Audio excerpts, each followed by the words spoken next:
ये है बेटा प्रोटीन, है ना। और प्रोटीन की जो द्वितीयक संरचना है कौन सी है?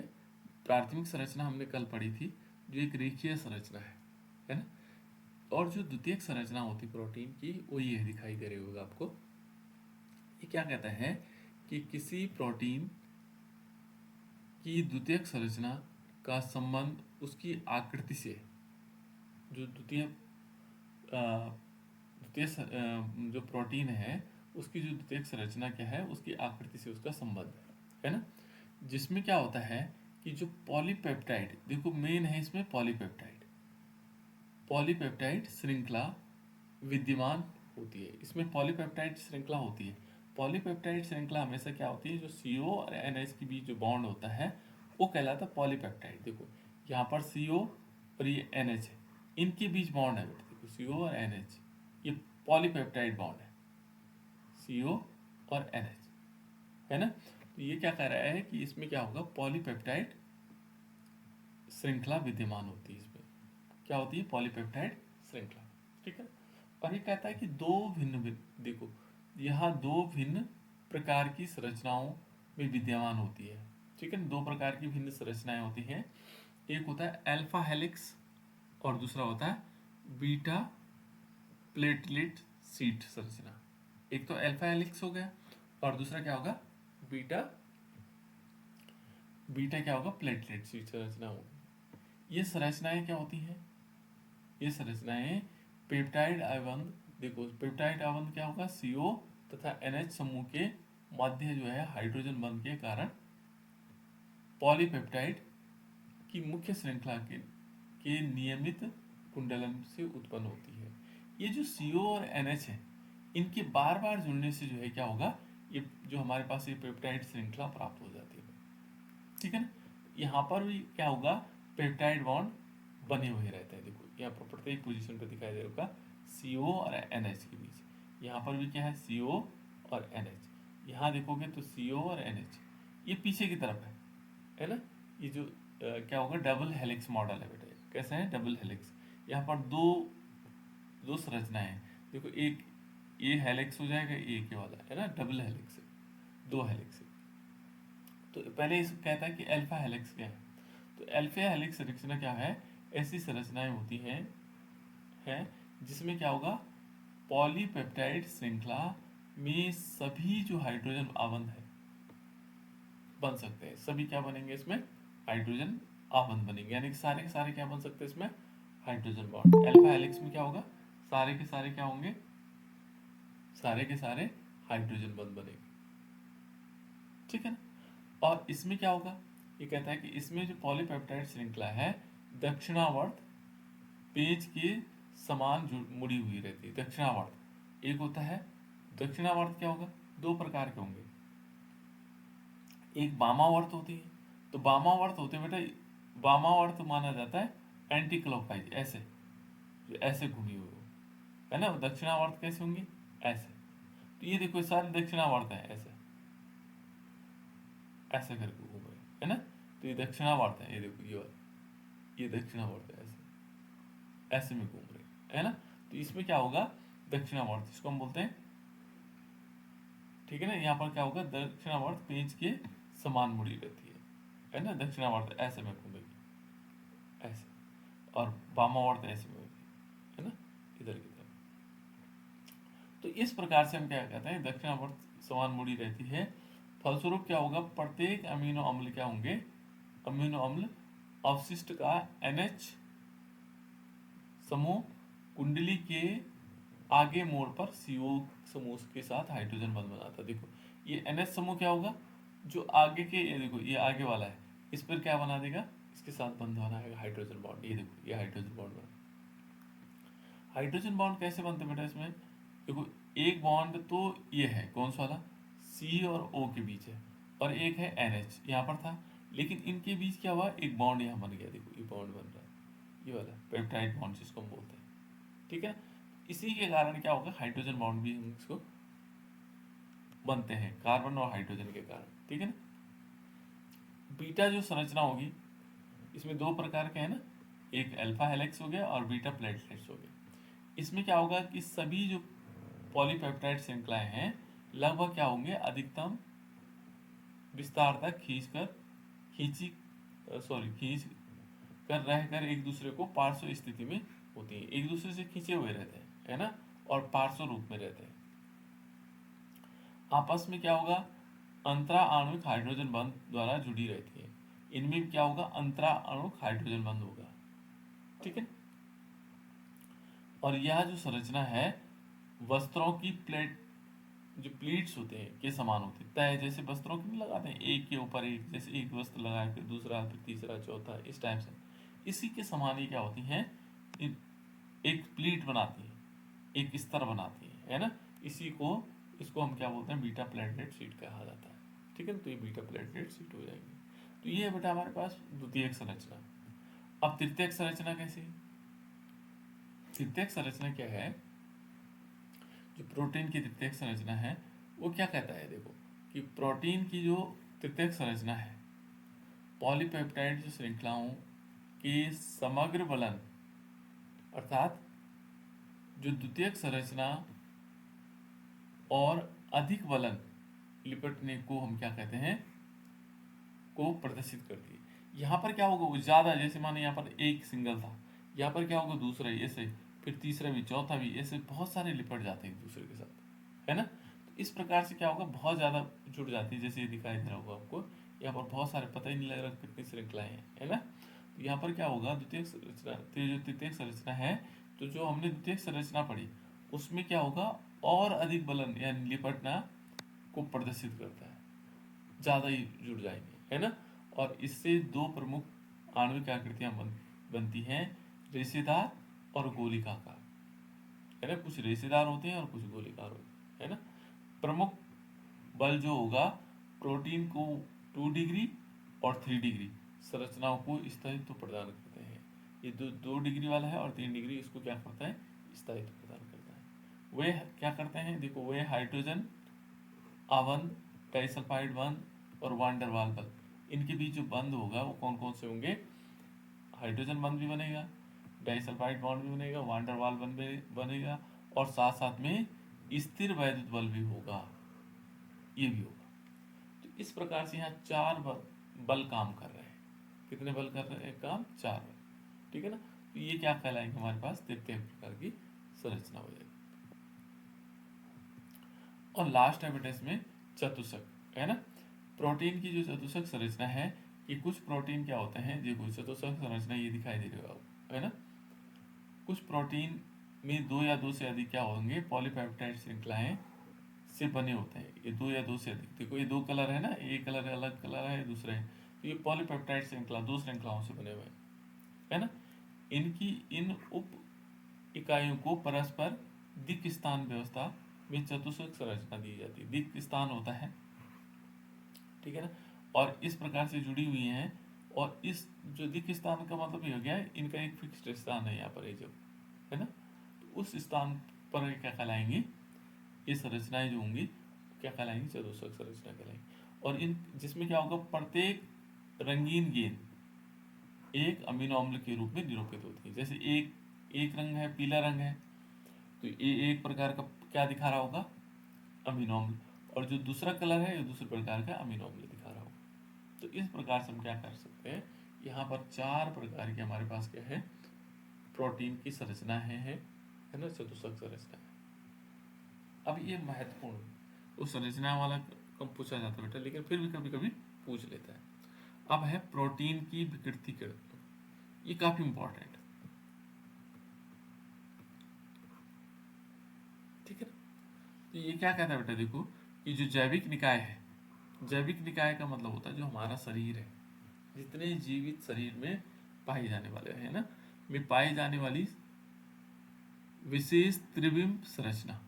त्रिविम संरचना का मतलब होता है 3D, है ना। त्रिविम संरचना जो 3D स्ट्रक्चर्स होते हैं, 3D स्ट्रक्चर जो क्या होते हैं, जैसे हम मानव को यदि एक पिक्चर में देखते हैं, फोटो में देखते हैं, और एक वास्तविक रूप में देखते हैं। जब वास्तविक रूप में देखते हैं तो उसका 3D मॉडल दिखाई देता है, और जब हम किसी पिक्चर में देखते हैं तो वो क्या है, 2D मॉडल होता है, फोटो पे देखते हैं। तो यहाँ पर क्या है, त्रिविम संरचना है। और तथा जैविक सक्रियता वाले प्रोटीन प्रकृति प्रोटीन कहलाते हैं। जो जैवीय सक्रिय होते हैं उनको हम क्या बोलते हैं, प्रकृति प्रोटीन कहलाते हैं। अब इसमें क्या होगा कि प्रोटीन का विकृतीकरण क्या हुआ, तो जो हमारे पास क्या है बेटा कि जब प्रकृति प्रोटीन, जो प्रकृति में पाए जाने वाला प्रोटीन होता है, में भौतिक परिवर्तन करते हैं। ध्यान रखना, जो हमारे पास प्रकृति में पाया जाने वाला प्रोटीन होता है, नेचुरल प्रोटीन होता है, उसमें जब हम क्या करते हैं, भौतिक परिवर्तन करते हैं। कौन सा परिवर्तन करते हैं, भौतिक परिवर्तन करते हैं। जैसे ताप में परिवर्तन, ठीक है ना। और एक तो क्या होगा, भौतिक परिवर्तन क्या होगा, ताप में परिवर्तन हो गया। दूसरा रासायनिक परिवर्तन करते हैं। एक तो रासायनिक परिवर्तन में क्या आएगा, जैसे पीएच में परिवर्तन कर देते हैं। तो दो प्रकार के परिवर्तन, जैसे हमारे पास कोई प्राकृतिक प्रकृति में पाए जाने वाला प्रोटीन है, मान लीजिए हमारे पास एक प्रोटीन है कोई, है ना, प्रोटीन। तो इसमें क्या करते हैं, एक तो ताप में परिवर्तन, ये भौतिक परिवर्तन है ना। और दूसरा रासायनिक परिवर्तन, यानी कि इसके पीएच में परिवर्तन कर देते हैं। दो चीज़ों को परिवर्तन करते हैं, भौतिक परिवर्तन और रासायनिक परिवर्तन। जब किसी प्रकृति प्रोटीन पर हम भौतिक परिवर्तन और रासायनिक परिवर्तन क्या करते हैं, परिवर्तन करते हैं। भौतिक परिवर्तन में उसमें ताप में परिवर्तन कर देते हैं और उसके पीएच में परिवर्तन कर देते हैं। तो हाइड्रोजन आवंत क्या होते हैं, अस्त व्यस्तता उत्पन्न हो जाती है।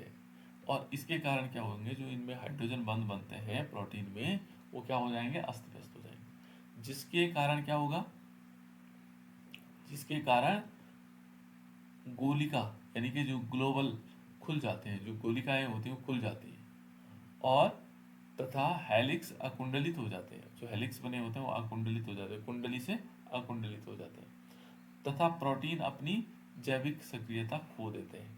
और इस प्रोटीन को हम क्या कहते हैं, प्रोटीन को विकृतीकरण कहते हैं। क्या हुआ, हमने क्या किया, ताप में परिवर्तन किया, पीएच में परिवर्तन किया।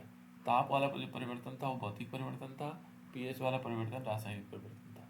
इससे क्या हुआ कि उनके बीच जो हाइड्रोजन बॉन्ड थे वो टूट गए, अस्त व्यस्त हो गए, है ना। और जो गोली का प्रोटीन है वो खुल गए। खुल जाने से क्या हुआ, हेलिक्स जो बने हुए थे, ऐसे हेलिक्स जो बने थे वो अकुंडलित हो गए। अकुंडलित का मतलब ऐसे हो गए, अलग अलग हो गए, है ना। और प्रोटीन ने अपनी जैविक सक्रियता क्या कर दी, खो दी। और इसी प्रोटीन को हम कहते हैं विकृतीकरण। आप लोगों ने देखा होगा बेटा कि जैसे सपोज आप लोगों ने देखा होगा, अंडा देखा आप लोगों ने, अंडा, अंडा तो जानते हैं आप लोग, और अंडे का ऑमलेट बनाते हैं। तो अंडे में क्या होता है,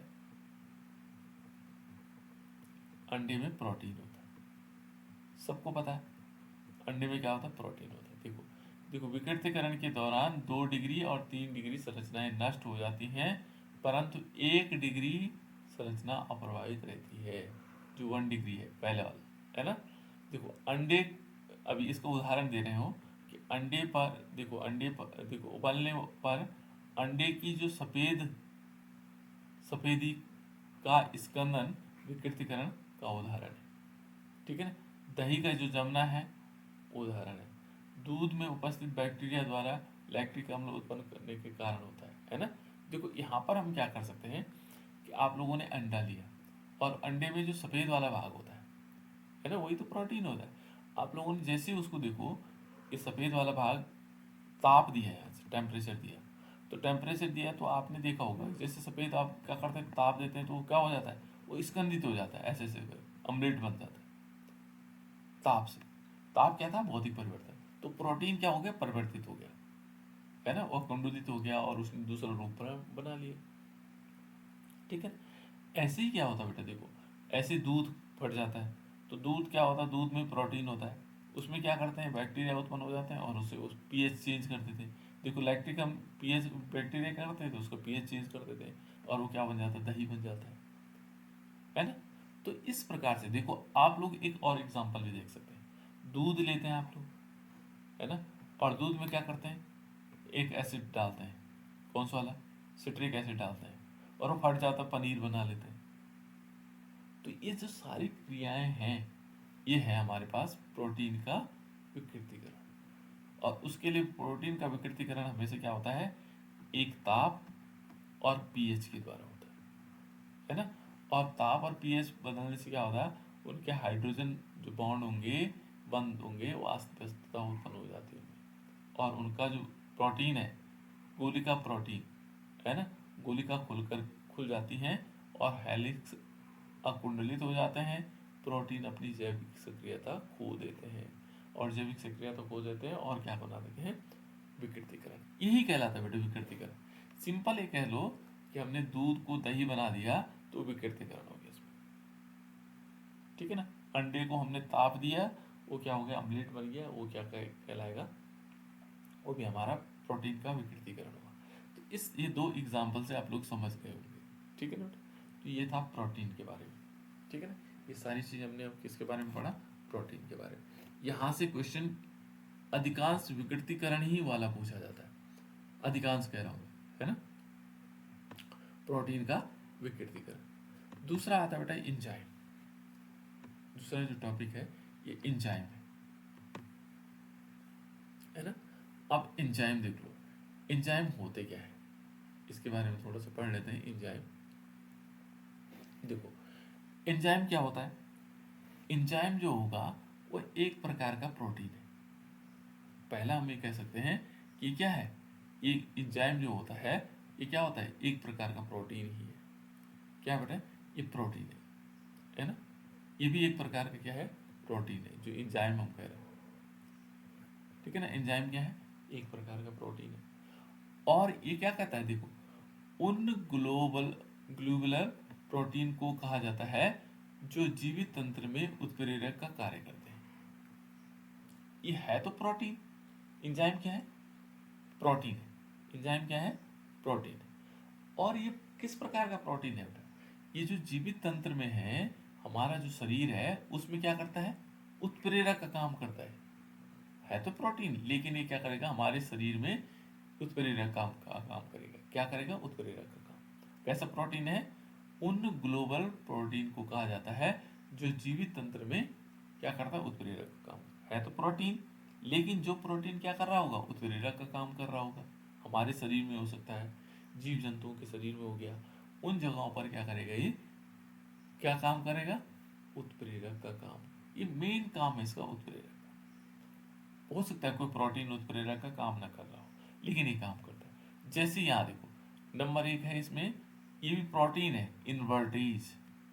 हमने पढ़ा था इनवर्टेज, बहुत इंपॉर्टेंट, ये क्वेश्चन बहुत बार पूछा भी गया। इनवर्टेज, ठीक है ना, क्या कहते हैं बेटा इसको, इनवर्टेज, इनवर्टेज। ये एक प्रकार का प्रोटीन है। और ये प्रोटीन क्या करता है, यदि शरीर में इन्वर्टेज है तो इन्वर्टेज क्या करेगा, ये जो हमारे शरीर में यदि इन्वर्टेज है तो हमारे शरीर में जो सुक्रोज होगा, चीनी, जैसे हमने चीनी खाई, चीनी तो सब लोग जानते हैं, ठीक है ना, और सुक्रोज है, और हमारे शरीर में क्या है, इन्वर्टेज है। तो ये इन्वर्टेज क्या कर देगा, इसको ग्लूकोज और फ्रक्टोज में तोड़ देगा। हमारे शरीर में क्या होता है बेटा, अधिकांश चीजें जैसे हम खाते हैं ना, उस रूप में पाचन नहीं होता उसका, उसका शरीर में अलग अलग चीजें बनती है ना।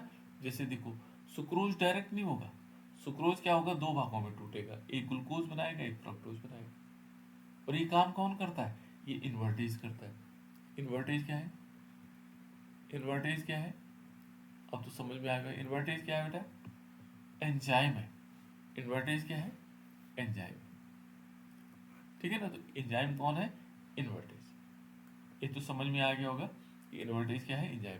और ये बहुत बार पूछा जाता है कि सुक्रोज से हमें ग्लूकोज बनाना है, कौन सा उत्प्रेरक यूज होगा, क्या पूछेंगे, उत्प्रेरक कौन सा यूज होगा। सुक्रोज से हमने क्या बनाना है, ग्लूकोज एंड फ्रक्टोज। ग्लूकोज और फ्रक्टोज बनाएगा बेटा कौन, किससे, ये बनाएगा इन्वर्टेज। ये 2-3 बार पूछा गया इन्वर्टेज, ठीक है ना। तो यहाँ पर इन्वर्टेज होगा। दूसरा देखो, दूसरा होता है एमाइलेज। एमाइलेज भी क्या है, ये भी क्या है, ये भी हमारे पास एंजाइम है। और ये क्या कर देता है, माना स्टार्च है, हम लोग मांड पीते हैं ना, मांड तो आप लोगों ने देखा होगा, चावल का मांड है ना, पिया तो नहीं जाता, लेकिन बहुत ताकतवर माना जाता है इसको, है ना, स्टार्च। जो चावल होता है, चावल के ऊपर गाँव के जो चावल होते थे पुराने ज़माने में, उसमें मांड अलग निकाला जाता था, है ना, उससे अलग अलग प्रकार की चीज़ों को बनाया जाता है। लेकिन मांड जो स्टार्च है वो ऐसे थोड़ी होगा पाचन, वो टूटेगा ना पहले, वो ग्लूकोज में टूटेगा, है ना, तो इसको पचाने के लिए भी ताकत चाहिए होती है ना। तो इसकी जिनकी शरीर में एमाइलेज होगा, यदि शरीर में एमाइलेज की कमी होगी तो वो नहीं पचा पाएंगे। क्या होगा? एमाइलेज। तो एमाइलेज क्या करेगा? इसको एन मॉलिक्यूल ग्लूकोज बना देगा, बहुत सारे ग्लूकोज के अणु बना देगा। देखो एमाइलेज, एमाइलेज क्या है? ये एंजाइम है, ठीक है ना। दूसरा हम क्या करते हैं, माल्टा तो आप लोग सब खाते हैं, माल्टा तो आप लोगों ने खाया होगा, ठीक है ना। तो माल्टा में क्या होता है? उसमें माल्टोज होता है, उसमें क्या होगा? माल्टेज, है ना। तो यहाँ पर माल्टोज, माल्टोज क्या होगा? जैसे हमने माल्टोज लिया, फॉर्मूला एक जैसे होते बेटे, है ना, माल्टोज। तो माल्टोज हम क्या करेंगे? माल्टोज हमने माल्टा से प्राप्त किया, हमने खाया माल्टा, है ना, उसमें था माल्टोज। अब वो शरीर के अंदर गया, लेकिन उसका पाचन करने के लिए या उसको ग्लूकोज में तोड़ने के लिए माल्टेज नामक जो है क्या होगा? एंजाइम होगा। कौन सा एंजाइम होगा? माल्टेज, ये माल्टेज होगा। तो माल्टेज एंजाइम होगा, वो किस में तोड़ देगा इसको? ये ग्लूकोज बना देगा, देखो ये 2 मॉलिक्यूल ग्लूकोज बना देगा। तो ग्लूकोज हमारे शरीर में एब्जॉर्ब हो जाता है, लेकिन यदि माल्टेज नहीं होगा तो वो शरीर को नुकसान पहुंचाएगा, ठीक है। उसके बाद दूध, दही में क्या होता है बेटा? लैक्टोज होता है, दही में लैक्टोज होता है। और लैक्टोज से भी क्या होगा?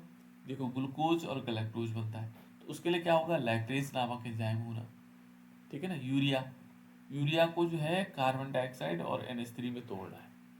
हमारे शरीर में यूरिया बनता है और उसको किस पे तोड़ना है? कार्बन डाइऑक्साइड और NH3।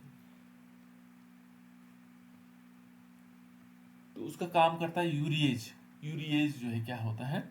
ये एंजाइम होता है। तो देखो बेटा ये अलग अलग प्रकार के क्या है? एंजाइम है, और ये एंजाइम सारे के सारे क्या है? प्रोटीन है ना।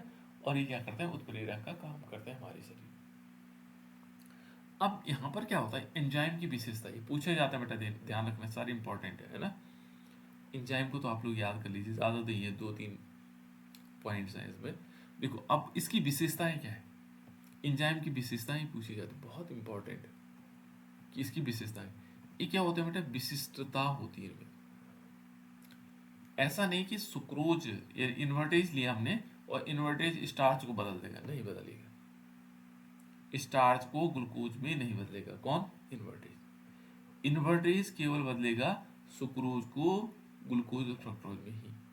ये विशिष्ट होते हैं, क्या कहते हैं? ये केवल एक विशेष प्रकार की अभिक्रिया के लिए उत्प्रेरक का कार्य करते हैं, ऐसे नहीं कि दूसरे वाले के लिए करेंगे, ये उसी के लिए करते हैं, जो अभिक्रिया है उसी अभिक्रिया के लिए ये कार्य करते हैं। ये है एंजाइम का फर्क, है ना। पहला गुण इसका ये है, विशिष्ट होते हैं। हमने कहा इन्वर्टेज, तो इन्वर्टेज विशिष्ट है, सुक्रोज को ग्लूकोज और फ्रक्टोज में तोड़ेगा, ऐसा नहीं करेगा, ये स्टार्च को नहीं तोड़ पाएगा, ये विशिष्ट है ना। ये केवल एक विशेष प्रकार की अभिक्रिया के लिए उत्प्रेरक का काम करते हैं। जैसे यहाँ पर यूरिया है, यूरिया बेटा NH2CO NH2CO NH2, ये जो यूरिया है ना, ये पहली बार, ध्यान रखना, यूरिया पहली बार प्रयोगशाला में बनाया गया था। ये पहला कंपाउंड था जिसको प्रयोगशाला में बनाया गया था। अब लगा लो कितनी अच्छी महत्वपूर्ण बात है ना। यूरिया है जिसको हम खेतों में भी डालते हैं। तो ये देखो यूरिया है और इसको हमने H2O के साथ रिएक्शन किया, लेकिन इसमें यूरिएज ही एंजाइम चाहिए, दूसरा एंजाइम नहीं आएगा इसमें काम। हम कहीं माल्टेज डाल दो, माल्टेज से कन्वर्ट हो जाए, नहीं करेगा। यहाँ यूरिएज ही चाहिए। यूरिएज से क्या होगा? अमोनिया बनेगा और कार्बन डाइऑक्साइड बनेगा, ठीक है ना। इससे क्या होगा? अमोनिया बनेगा और कार्बन डाइऑक्साइड बनेगा, ठीक है ना। तो यहाँ ये ध्यान रखना कि क्या होते हैं? विशिष्ट होते हैं। पहला इनका काम है विशिष्ट होते हैं। विशिष्ट होने का मतलब फिक्स है, ये इस पे ही लगेगी। जैसे आप लोगों ने इसको कभी कभी क्या कहते हैं, ताला कुंजी वाला नियम भी कहा जाता है, कि एक ताले की चाबी उस, माना एक ताले की चाबी है, वो उसी चाबी से खुलेगा। ताला जो है एक अपनी फिक्स चाबी से खुलता है, दूसरा वाला ताला दूसरी चाबी से खुलता है, लेकिन इसकी चाबी इस पे लगाओ, इसकी चाबी इस पे लगाओ, नहीं खुलेगा। तो यहाँ पर हम ये कह सकते हैं ये केवल विशिष्ट होते हैं। ये बहुत इंपॉर्टेंट है ना, विशेषताएं पूछते हैं आप। दूसरा उत्प्रेरक क्या होते हैं, उत्प्रेरक दक्षता है। एंजाइम क्या होंगे, अत्यधिक क्रियाशील उत्प्रेरक है। कैसे हैं, बहुत ज्यादा अत्यधिक क्या है, क्रियाशील है। और क्रियाशील ये कहता है कि क्रिया की दर को कई गुना बढ़ा देता है, और ये क्या कर देता है, उसकी कई गुना उसकी क्रिया को की दर को बढ़ा देता है। ठीक है ना, यानी कि बहुत अत्यधिक क्रियाशील होते हैं उत्प्रेरक। ठीक है ना, और जैसे माना कोई अभिक्रिया 1 घंटे में होने वाली है, तो ये 5 मिनट में हो जाएगा। ये काम करते हैं कौन, उत्प्रेरक। बहुत जल्दी क्रियाएं होने लग जाती है ना। मान लीजिए कोई अभिक्रिया बहुत धीमी गति से हो रही है, वो फटाफट हो जाएगी, है ना, उत्प्रेरक का काम। तो ये क्या कर देता है, उत्प्रेरक क्या कर देता है, अत्यधिक क्रियाशीलता बढ़ा देता है, या कई गुना बढ़ा देता है उनकी क्रियाशीलता। तीसरी विशेषता क्या है बेटा इसमें, देखो ये कहता है कि उत्प्रेरक की कम मात्रा भी अभिक्रिया को उत्प्रेरित कर देती है। यदि बहुत कम मात्रा है, जैसे एंजाइम है, ये बहुत छोटी सी मात्रा है। देखो हमारे शरीर में रेनिन होता है ना, इंसुलिन होता है, ये सब प्रोटीन ही तो है। बहुत थोड़ी सी मात्रा हमारे शरीर में जाती है, और वो क्या कर देती है, उनको उत्प्रेरित कर देती है, बहुत अधिक मात्रा में कर देती है। जैसे उदाहरण के लिए रेनिन एंजाइम क्या करता है, थोड़ी मात्रा कई गुना दूध को प्रोटीन में स्कंदित कर देता है। दूध को क्या कर देता है, प्रोटीन में स्कंदित कर देता है। दूध आप लोगों ने देखा होगा, रेनिन हमारे आमाशय से निकलता है बेटा। कहाँ निकलता है, आमाशय में। आमाशय जानते हैं आप लोग, स्टोमक, है ना, स्टोमक में निकलता है। तो स्टोमक में क्या होगा कि जो हमारा स्टोमक होता है, जैसे हम कभी कभी दूध, छोटे बच्चे को देखा होगा आप लोगों ने, बहुत बढ़िया देखा, है ना। छोटा बच्चा जब दूध पीता है, दूध पीने के बाद कभी उसको अपच टाइप का होता है, तो वो क्या कर देता है, तुरंत बाहर उल्टी करता है। तो वो क्या हो जाता है, स्कंदित रूप में आता है मेरे पास। स्कंदित रूप में ऐसा लगता है जैसे दही इसने बाहर निकाल दिया होगा, है ना, तुरंत दूध पिया और बाहर निकल गया। वो क्या होता है, रेनिन होता है हमारे शरीर में, है ना। तो रेनिन क्या कर देता है, उसको कन्वर्ट कर देता है, स्कंदित कर देता है ना। तो ये देखो, ये क्या कह रहा है कि एंजाइम की थोड़ी सी मात्रा कई गुना दूध के प्रोटीन को स्कंदित कर देगा। थोड़ी सी मात्रा में होगी तो कई गुना स्कंदित कर देगा। ठीक है, एक और काम है इसका, एक विशेषता इसकी है, ये निश्चित ताप पर काम करते हैं। ताप और पीएच, इनका ताप और पीएच बदल गया तो ये काम नहीं करेंगे, है ना। अनुकूलतम तापमान और पीएच चाहिए इंजाइम को काम करने के लिए। ऐसा नहीं कि आपने बहुत ज़्यादा ताप दे दिया तो इंजाइम काम करना बंद कर देते। तो यहाँ देख लो, किसी एंजाइम का उत्प्रेरकीय क्रियाशीलता किसी भी विशिष्ट ताप पर या पीएच पर अधिकतम होती है। यहाँ ध्यान रखना, निश्चित ताप होना चाहिए उसके लिए। जैसे मानव का तापमान है ना, तो हमारे जो एंजाइम है वो 98.4 फ़ारेनहाइट पर सबसे अच्छा काम करता है। ज़्यादा तापमान हो जाएगा तो काम करना बंद कर देगा एंजाइम, है ना। तो बुखार आप लोगों ने देखा होगा, जब बुखार आता है, ज़्यादा बुखार आ जाता है तो आदमी की मृत्यु हो जाती है, क्योंकि हमारे एंजाइम काम करना बंद कर देते होंगे, है ना। जो हमारे शरीर में एंजाइम है, हमारे साफ जो माने शरीर का जो तापमान है वो ज़्यादा होने से क्या होगा, जो एंजाइम है वो काम करना बंद कर देंगे, तो बहुत सारी क्रियाएं रुक जाती होंगी, है ना, इसलिए मृत्यु भी हो सकती है। तो शरीर का अधिक तापमान, इसलिए क्या करते हैं, जो बुखार की दवाई होती है वो क्या करती है, कोई काम थोड़ी करती। बुखार क्या है, शरीर का तापमान बढ़ा हुआ है, उसको कम कर देती है, वही यही काम करती है ना, ताकि शरीर का तापमान अधिक ना हो जाए। तो उसको कम करने के लिए, क्योंकि अधिकांश जो एंजाइम है वो हमारे कितने पे 98.4 फ़ारेनहाइट स्केल पर काम करते हैं। ठीक है ना। अब एंजाइम संबंधक, एंजाइम का जो है ना, उसकी क्रियाशीलता को थोड़ा कम कर देता है। कौन कौन करता है, जैसे हाइड्रोजन साइनाइड हो गया, H2S हो गया, CH2 हो गया। इनकी उपस्थिति में क्या हो जाता है, एंजाइम जो अपनी क्रियाशीलता को खो देता है, कम कर देता है, खो देता है। इनके कारण जो क्या होगा, खत्म हो जाएंगे, है ना। अब एक बहुत इंपॉर्टेंट पार्ट है तो ये बहुत बार पूछा भी जाता है ना। ताला चाबी क्रिया विधि, अभी मैंने बताया था। और ताला चाबी की जो क्रिया विधि दी थी, एंजाइम, ये कहते हैं देखो, एंजाइम उत्प्रेरण की क्रिया विधि, ये बहुत बार पूछा जाता है। फिशर एक साइंटिस्ट थे और उन्होंने इस विधि को कहा ताला चाबी क्रिया विधि। जैसे एक ताला है, ठीक है ना, ताला तो आप लोग जानते हैं, घरों में लगाते हैं हम लोग। उसके लिए एक फिक्स चाबी है, ऐसा नहीं कि किसी चाबी से भी खुल जाए। ऐसे ही ये कहता है कि मान लीजिए कोई पदार्थ है ना, देखो एंजाइम वो क्या करेगा, उसके लिए फिक्स एंजाइम है ना, जैसे एक फिक्स एक निश्चित ताले के लिए एक निश्चित चाबी होती है, इसी प्रकार के जो क्या होंगे, कोई पदार्थ होगा तो उसको तोड़ने के लिए, उसको पाचन करने के लिए, उसको अलग अलग भाव में तोड़ने के लिए वो भी क्या होगा, एक निश्चित प्रकार का एंजाइम होगा।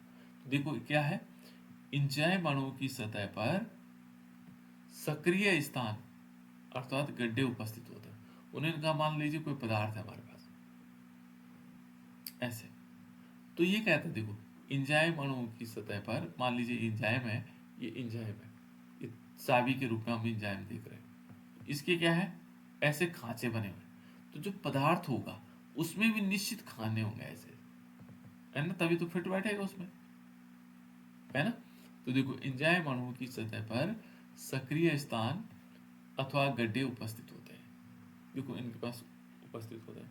अब क्रियाविधि क्या है, पद पहले क्या है, देखो एंजाइम जो ई है, ई एंजाइम हो गया बेटा यहाँ पर, है एंजाइम का क्रियाकारक पदार्थ, है ना, क्रियाकारक जो क्रिया कर रहा है, क्रियाकारक पदार्थ सबस्ट्रेट, सबस्ट्रेट का मतलब हो गया जिस पदार्थ पर वो क्रिया कर रहा है ना, द्वारा जुड़ना एंजाइम एस, है ना, संकर का निर्माण करना, ठीक है ना। यहाँ पर क्या होगा, जैसे ई है एंजाइम है, ये क्या करेगा, सबस्ट्रेट पे जुड़ेगा, इनके साथ जुड़ जाते हैं ऐसे जैसे जुड़ा, है ना।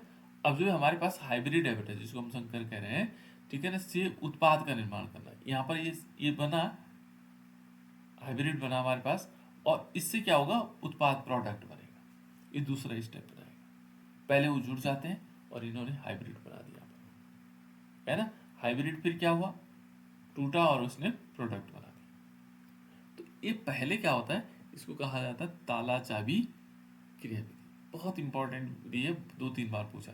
तीसरे स्टेप में क्या होगा, तीसरे स्टेप में क्या होगा, तीसरे स्टेप में एंजाइम से उत्पाद को मुक्त करना। जो तीसरे जो हमारे पास हाइब्रिड बना था ना, तीसरे स्टेप में क्या होगा, ये एंजाइम फिर अलग हो जाता है और उत्पाद अलग हो जाता है, प्रोडक्ट हमारे पास अलग हो गया। अब फिर एंजाइम दूसरे वाले को पकड़ेगा, दूसरे वाले सबस्ट्रेट को पकड़ेगा, फिर उसके साथ हाइब्रिड बनाएगा, फिर क्या बनाएगा, प्रोडक्ट बनाएगा, प्रोडक्ट के बाद फिर क्या करेगा, एंजाइम अलग हो जाएगा। तो ये एंजाइम थोड़ी सी मात्रा क्या कर देंगे, बहुत सारे उसको तोड़ते हैं। तो इसको याद करिएगा, ये बहुत इंपॉर्टेंट है बेटा, ताला चाबी विधि एंजाइम की पूछा जाता है, इंपॉर्टेंट है बोर्ड परीक्षाओं के लिए, ठीक है ना। अब एंजाइम का उपयोग क्या होता है, यदि हम देखेंगे तो एंजाइम का उपयोग क्या होता है, जो कार्बोहाइड्रेट्स होते हैं बेटा, कार्बोहाइड्रेट के किण्वन द्वारा अल्कोहल बनाने में पहला काम इसका है कि जो कार्बोहाइड्रेट्स होते हैं उनका किण्वन होता है, और किण्वन से क्या बनते हैं, अल्कोहल बनते हैं। किण्वन से क्या बनेगा, अल्कोहल बनेगा, ठीक है ना। दूध से पनीर का निर्माण करते हैं हम लोग, दूध से पनीर का निर्माण भी किसके द्वारा करते हैं, एंजाइम के द्वारा, ठीक है ना। तो ये 2 उपयोग है, और भी बहुत सारे उपयोग होते हैं। तो ये हो गया बेटा हमारे पास एंजाइम, ठीक है ना। ये तो था एंजाइम। तो एंजाइम के बारे में हम पूरा पढ़ चुके हैं कि किस प्रकार से एंजाइम अपना काम करता होगा। इसके बाद है न्यूक्लिक एसिड, इन नया शब्द होगा आप लोगों के लिए, न्यूक्लिक अम्ल। पहले न्यूक्लिक अम्ल क्या है बेटा, पहला पॉइंट हमारे पास न्यूक्लिक अणु क्या है, न्यूक्लिक अम्ल क्या है, जैव अणु, बायोमोलिक्यूल्स है। बायोमोलिक्यूल का मतलब क्या हुआ, ये हमारे शरीर में होता है, इसका सीधा सीधा तात्पर्य है कि ये जीवित शरीर में होगा।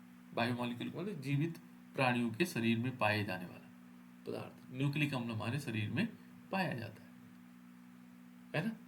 और इस न्यूक्लिक अम्ल में क्या कहता है, ये कहता है कि ये सभी जीवों की कोशिकाओं में, कोशिकाओं के केंद्रक में उपस्थित होता है। जितने भी जीव हैं, जितने प्रकार के जीव हैं, उनके जो कोशिका है, कोशिका का जो केंद्रक होता है, ऐसी कोशिकाएं ऐसी होती ना, उसमें बीच में केंद्रक होता है, इस केंद्रक के अंदर क्या होता है, न्यूक्लिक अम्ल होता है।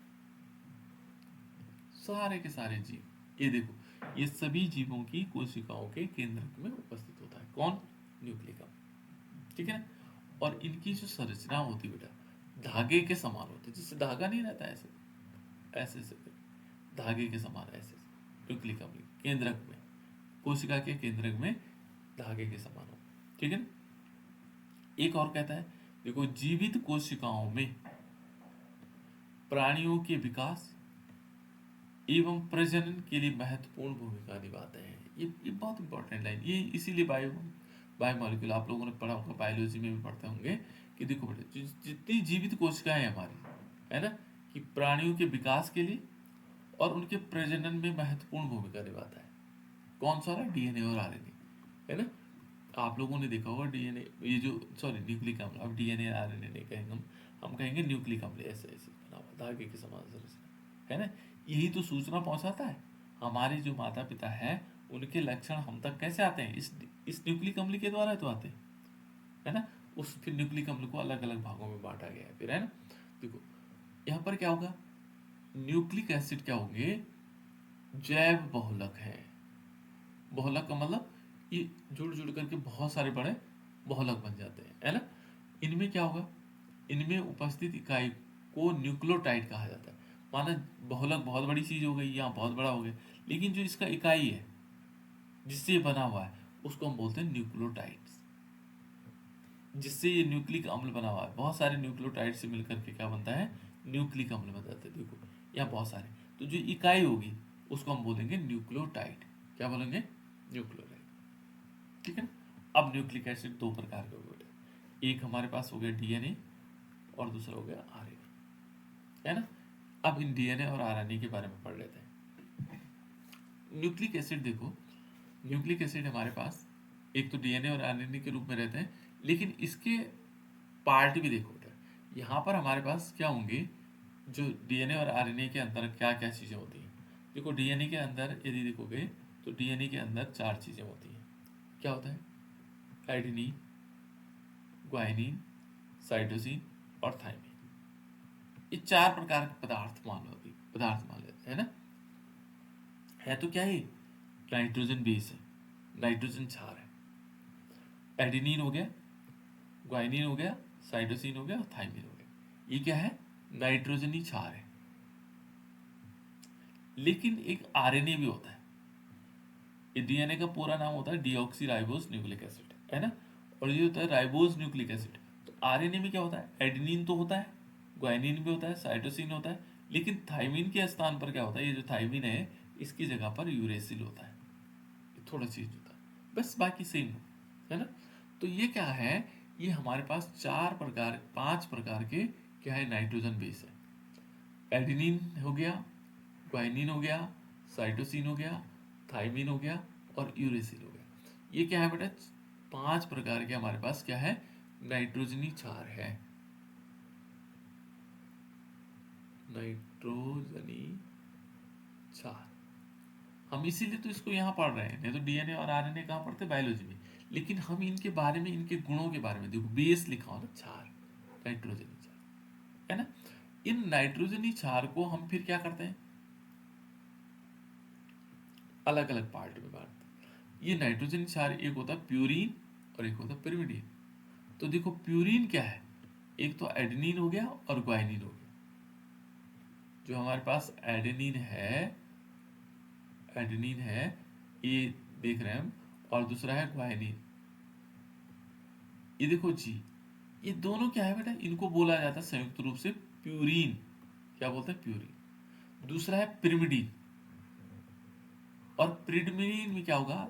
थाइमिन हो गया, साइटोसिन हो गया और यूरेसिल हो गया। इन दो को तो मान लो, जैसे थाइमिन और यूरेसिल। एक साइटोसिन जोड़ना है इसमें बस, और पांचों को हमने 2 पार्ट में बांट दिए, एक प्यूरिन हो गया और एक पिरिमिडीन हो गया। ये याद रख लो, प्यूरिन कौन से हैं? एडेनिन और ग्वाइनिन, एजी है ना। एजी जो हमारे पास क्या है, ये प्यूरिन है ना। और बाकी जो बचा वो पिरिमिडीन हो जाएंगे। तो इनको हमने 2 पार्ट में बांट दिया, जो नाइट्रोजन क्षार थे उनको 2 भागों में बांट दिया। अब देखो बेटा, इसके बाद हम चलते हैं डीएनए। डीएनए की जो संरचना है वो लग तो हमें बहुत सरल रही है ना। हमने कहा कुछ नहीं, डीएनए में तो कुछ नहीं होता, डबल हेलिक्स मॉडल है। Double helix Watson and Crick ने दिया था, उन्होंने आपने कहा ऐसे ऐसे जुड़ा हुआ है, 2 हेलिक्स बने हुए ऐसे, और ऐसे करके वो जुड़े हुए हैं। ये देखो ऐसे करके, फिर ऐसे बढ़ते चले गए श्रृंखला। हमने कहा ऐसे जुड़े हुए, लेकिन यहाँ पर इनका अरेंजमेंट कैसे होगा, ये बने कैसे होंगे? देखो बेटे, यहाँ पर हम सिंपल देखेंगे तो जो ग्वाइनिन है, यहाँ पर मान लीजिए ग्वाइनिन है, तो इधर की तरफ मान लीजिए साइटोसिन है, तो ये तीन बंधों के द्वारा जो तीन बॉन्ड बने होते हैं इनके बीच, कितने बॉन्ड होते हैं? तीन बॉन्ड। यहाँ एडेनिन है और एडेनिन थाइमिन से जुड़ा हुआ है, तो ये इसमें क्या होगा? डबल बॉन्ड होगा। लेकिन ये ऐसे ये कैसे जुड़े होंगे? यहाँ से यहाँ कैसे जुड़े होंगे? पहले यहाँ पर पेंटोज शुगर होगा, यहाँ पर क्या जुड़ा होगा? पेंटोज शुगर जुड़ा होगा। फिर क्या होगा? फॉस्फेट के अणु जुड़े होंगे, फिर पेंटोज शुगर जुड़ा होगा, फिर एडेनिन से। तो इस प्रकार से इनके बीच भी ऐसे बॉन्डिंग बनी हुई। यहाँ क्या है? साइटोसिन पहले क्या होगा? पेंटोज शुगर से जुड़ा होगा, फिर फॉस्फेट अणु से जुड़ा होगा, फिर पेंटोज शुगर से जुड़ा होगा, फिर लास्ट में क्या कर रहा होगा? थायमिन से जुड़ेगा। फिर ऐसे ऐसे करके वो श्रृंखला बन रही है। ठीक है ना? देखो जैसे एडेनिन का सूत्र ये देखो, एडेनिन का सूत्र ये है, हम यहाँ पर उनके फॉर्मूले पढ़ रहे हैं, है ना, उनके स्ट्रक्चर। देखो फॉस्फेट अणु का सूत्र ये है, ठीक है ना, H3PO4, ये है जो फॉस्फेट अणु है, ये बना हुआ। एडेनिन का ये है, प्रत्येक का इनके फॉर्मूले हैं, संरचना है, और इस प्रकार से क्या होते हैं, चले जाते हैं बेटे, जुड़ते चले जाते हैं और एक संरचना बना देते हैं। यहाँ पर क्या होगा? जो आरएनए, ये तो डीएनए के कंडीशन में, आरएनए की कंडीशन में जो एडेनिन होगा, थाइमिन की जगह क्या होगा? है ना, यूरेसिल होगा बस। ठीक है ना, यहाँ यूरेसिल हो जाएगा, बाकी सेम ऐसे। और इसी प्रकार से वो डीएनए की संरचना बना लेते हैं, है ना, इस टाइप से बनाते हैं। देखो बेटा, बहुत लंबी श्रृंखलाएं बनती, जैसे हम सिंपल रूप में हम ऐसे देख रहे हैं ना, ऐसे हमने कहा ये डबल हेलिक्स मॉडल है इसका, है ना। तो ये कैसे बना होगा? तो यहाँ पर जैसे मान लीजिए एडेनिन है ना, तो एडेनिन के साथ कौन जुड़ा? एडेनिन के साथ जुड़ा थाइमिन। मान लीजिए यहाँ पर एडेनिन के साथ डबल बॉन्ड से थाइमिन जुड़ा, लेकिन ग्वाइनिन है वो साइटोसिन से जुड़ा, ऐसे करके। लेकिन ये भी जुड़े होंगे, ये आपस में जुड़े होंगे। ये जुड़े कैसे होंगे? पहले शुगर से जुड़ा होगा, पेंटो शुगर, फिर फॉस्फेट अणु जुड़ा होगा, फिर शुगर जुड़ा होगा, फिर इससे जुड़ा होगा, तब जाके एक संरचना बना। यानी कि कैसे जुड़ रहे होंगे? एक पेंटोज शुगर है, फॉस्फेट अणु है, यहाँ पर पेंटोज शुगर से जुड़ा हुआ है, देखो मैं ऐसे बना के देखता, है ना। फिर यहाँ पर क्या है? यहाँ पे भी शुगर से जुड़ा हुआ है, ऐसे करके, है ना। फिर ये जुड़ा होगा एडेनिन से, एडेनिन फिर क्या जुड़ा होगा? थाइमिन से, डबल बॉन्ड से। फिर ये भी क्या से? शुगर से जुड़ा होगा, पहले पेंटोज शुगर से, फिर क्या होगा? फॉस्फेट अणु से, फिर यहाँ पेंटोज शुगर से, फिर यहाँ पर देखो इनके बीच ऐसे बॉन्ड नहीं जुड़े ऊपर, है ना। यहाँ पर फिर शुगर आए, फिर यहाँ पर क्या है? यहाँ पर आया ग्वाइनिन और साइटोसिन, ये ट्रिपल बॉन्ड से। देखो अब ये यहाँ ऐसे जुड़ा होगा, फिर क्या होगा? फिर ये कैसे जुड़ेगा? फिर आगे भी सीरीज चलेगी, है ना। तो कैसे जुड़ेगा? फिर पेंटोज शुगर क्या होगा? ये फॉस्फेट अणु से जुड़ा होगा, फॉस्फेट अणु फिर किससे जुड़ा होगा? शुगर से जुड़ा होगा, पेंटोज शुगर से, है ना। ये पेंटोज शुगर फिर किससे जुड़ा होगा? एडेनिन से, एडेनिन कैसे जुड़ा होगा? फिर डबल बॉन्ड से थाइमिन से। फिर यहाँ पर भी ऐसे देखो, ये पेंटोज शुगर है, फिर ये क्या होगा? देखो बेटा, यहाँ पेंटोज शुगर होगा फॉस्फेट अणु से, फॉस्फेट अणु फिर क्या होगा? शुगर से जुड़ेगा, शुगर यहाँ जुड़ जाएगा, ठीक है ना। फिर ये आगे चलते चले जाएंगे, ऐसे कर, है ना, ये आगे चलते जाए, और ऐसे ऐसे करके वो सीरीज बनती है। तो इनमें क्या होगा? जो जो हमें ऐसे दिखाई दे रहा है ना, इनके बीच की जो दूरी होती है बेटा 21 एंगस्ट्रॉम होती है, ठीक है ना, 21 एंगस्ट्रॉम। और एक एडेनिन और इसके बीच होगा ये 34 एंगस्ट्रॉम, 0.34 एंगस्ट्रॉम होता है यहाँ इनके बीच की। इनके बीच की दूरी अलग है और इनके बीच की दूरी, और इस प्रकार से एक लंबी श्रृंखला बन जाती है, और वो बनती है डीएनए की, आरएनए, ठीक है ना। तो डीएनए और आरएनए को आपको पढ़ना है, ठीक है ना। तो इस प्रकार से हमारे पास न्यूक्लिक एसिड जो कहाँ पाया जाता है बेटा? कोशिका के केंद्रक में पाया जाता है ना। ये हम इस टाइप से बनाया जाता है। नेक्स्ट पार्ट है इसका, यदि हम देखेंगे, और ये है विटामिन्स। विटामिन्स को हम पूरी डिटेल में पढ़ेंगे। विटामिन्स बहुत इंपॉर्टेंट, और इससे एक क्वेश्चन हमेशा बनता है, कभी विटामिन सी पूछ लेता है, जल में घुलने वाले विटामिन पूछ लेता है, कभी वसा में घुलने वाले विटामिन पूछ लेता है, कौन से वाले होंगे, है ना। तो ये अलग अलग प्रकार के विटामिन का थोड़ा लंबा पार्ट है इसका, है ना। लंबा भी क्या है? कुछ नहीं है लंबा, है ना, ऐसे ज़्यादा लंबा नहीं। तो इसको हम